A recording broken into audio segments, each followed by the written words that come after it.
Bonjour à tous, dans cette nouvelle vidéo, je vais présenter mon article écrit donc il y a plus de 3 mois sur mon site, donc les plantes utiles du terrarium, c'est le nom de l'article. Alors dans cet article, je vais donner seulement les bases pour avoir un terrarium planté, et selon l'animal que vous allez accueillir, il faudra accueillir certains végétaux qui sont plus adaptés que d'autres.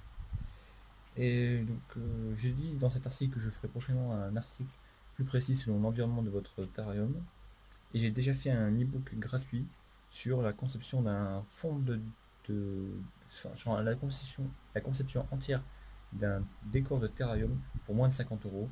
Donc, et là-dedans, je détaille, je donne trois quatre plantes à peu près pour chaque milieu où vous pouvez avoir un animal, un reptile ou un amphibien. Donc il y a semi-aquatique, il y a milieu jungle, forêt, désertique, et il me semble que j'en oublie un. Donc, vous pouvez le télécharger, c'est gratuit, pas de souci, sur ma page d'accueil. Il suffit de donner votre adresse mail et vous serez aussi notifié comme ça de chaque article que je fais qui sort tous les jeudis à 20h. Voilà. Alors, beaucoup de plantes ont tendance à mieux fleurir en plot. Si elles sont plantées, leur système racinaire va se développer beaucoup. Donc là, c'est à vous de voir si vous avez suffisamment de substrat pour que le système de racinaire de votre plante se développe correctement. Ne négligez pas les plantes de votre terrarium. Euh, Ça envoie quand même de la vie de votre terrarium. Donc si les plantes se développent bien, généralement le substrat sera en meilleur état et tiendra plus longtemps, et votre animal pourra mieux se cacher si les plantes sont en bonne santé. Enfin, ça va de pair. La santé de l'animal et la santé des végétaux va, je pense, de pair l'un avec l'autre. Et ce sera aussi intéressant de surveiller l'état du sol, de sous le sol et de l'animal. Donc ça rendra, je pense, le terrarium beaucoup plus vivant, beaucoup plus intéressant. Alors comment aménager le terrarium? Donc je conseille de faire un plan du terrarium avec les plantes que vous souhaitez planter avant même d'avoir acheté le terrarium. Donc pour ça, faites un schéma en estimant la taille maximale que vos plantes peuvent atteindre en hauteur et aussi en largeur. Donc il faut que cela corresponde aux dimensions du terrarium évidemment.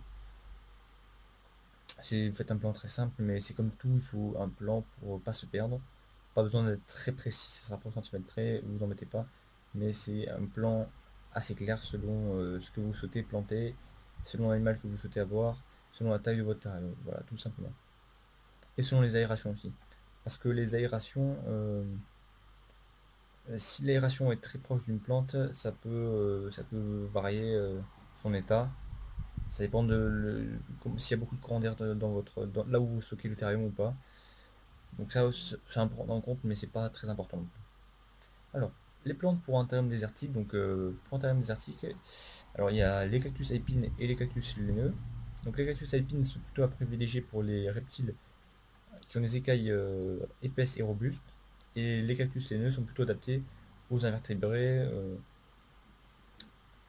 Par exemple, les genres Sansevrière, Euphorbia, Aloe, Avortia, Gasteria ficus sont des genres de plantes qui sont compatibles avec un terrarium naturel. Donc parmi ces genres de plantes, beaucoup d'espèces arrivent à très bien se développer en terrarium. Donc généralement ces plantes ont besoin de très peu d'eau et de beaucoup de lumière. Généralement pour un terrain désertique, il y a très peu de hauteur.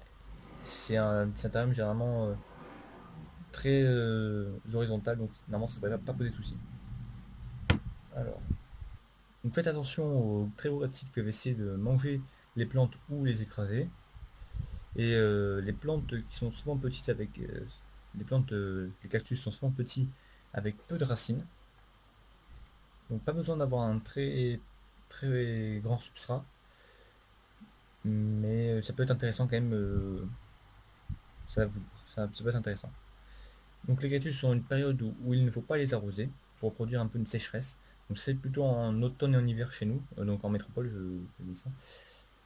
Donc pendant ce temps-là, il ne faudra pas les arroser. Généralement, de toute façon, votre terrarium, ça dépend de l'animal que vous avez. Mais certains animaux font aussi une petite hibernation. Donc ça correspondra normalement. Alors, les plantes qui sont pour un terrarium humide. Donc il y a encore plus de choix de plantes pour des terrariums humides. Et il est facile d'avoir un très bel écosystème. Alors, comme beaucoup de plantes aiment la lumière, une température tempérée et beaucoup d'eau. Donc l'environnement est très variable pour un terrarium humide qui accueille souvent des animaux plus grimpeurs, plus arboricoles. Donc c'est plutôt des terrariums verticaux. Et dans ce cas-là, il faut se méfier parce que les plantes qui ont des grandes feuilles, il faut les mettre vraiment, enfin souvent en dessous. Et les plantes avec des petites feuilles, il faut mettre au-dessus parce que justement les plantes avec des grandes feuilles sont prévues génétiquement pour capter le peu de lumière qui passera à travers les autres plantes. Alors, donc les plantes les plus communes sont du genre Fatsia et Fatonia et sont robustes et atteignent jusqu'à à peu près 30 degrés. Alors, évidemment, il faut s'adapter aux animaux qui vivent dans les éléments des plantes. Donc, par là, j'entends certaines grenouilles, certains petits geckos qui, c'est pas qu'ils vivent entièrement, mais certains, ça fait un peu leur cachette. Donc, ils y vont souvent. Ils peuvent chasser aussi. Et ils aiment bien dormir dessus, se cacher. Enfin, ils vivent beaucoup sur les plantes. Donc, c'est utile de savoir le poids du reptile adulte et savoir si les feuilles vont lui résister. Et pour ça, faut avoir des plantes avec un bon système racinaire qui peuvent se développer donc leurs racines et aussi qui pourront développer comme ça leurs feuilles et être plus solides, être plus résistants. Donc il ne faut pas négliger l'aspect des pattes de l'animal. Donc par exemple un caméléon, vous voyez à peu près les pattes que ça. Donc ça va s'accrocher plutôt à des branches. Donc là il faut plutôt mettre des branches que des, que des plantes qui font surtout des feuilles et pas beaucoup des branches épaisses. Alors que les geckos plutôt utiliseront les feuilles parce qu'ils ont des pattes, ils sont beaucoup plus légers et ils ont des pattes adhésives et ils pourront se coller aux feuilles. Enfin se coller aux feuilles. Ça dépendra des feuilles, mais ça leur va beaucoup mieux en tout cas. Alors la plantation en pot ou dans le substrat. Donc, au début il est conseillé de planter en pot pour attendre que le substrat soit actif biologiquement. Puis si vous ajoutez de nouvelles plantes plus tard, vous pouvez les planter directement dans le substrat. Alors, une méthode que j'aime bien, c'est de planter dans un pot biodégradable. Ça s'appelle comme ça. Donc en fait, bah, comme ça se dit, il va se dégrader avec le temps. En fait, au début, ça va tenir la plante, le système racinaire, ça va le tenir dans un petit pot. Et au fur et à mesure que la plante va se développer, il va se décomposer petit à petit. Donc ça peut nourrir le sol et en même temps, la plante elle va pas être directement mise dans un substrat qui lui est pas forcément adapté, enfin qu'elle n'avait pas l'habitude au début de connaître, si elle était dans du terreau de jardinerie. Voilà. Donc ça va permettre donc bon, il faut faire attention à l'engrais situé dans les pots qui peut être mauvais pour les autres pensionnaires du terrarium. C'est voilà, c'est ce que je disais. Je me répète un peu du coup. Donc si vous mettez des plantes qui sont dans des gros pots et qui ont beaucoup de terreau, vaut mieux enlever la plupart du terreau parce que vous savez pas d'où il vient, s'il est traité, euh, ce qui le compose, et même si vous savez ce qui le compose, c'est pas forcément adapté à votre terrarium. Alors une autre méthode de plantation, c'est l'écoplantation.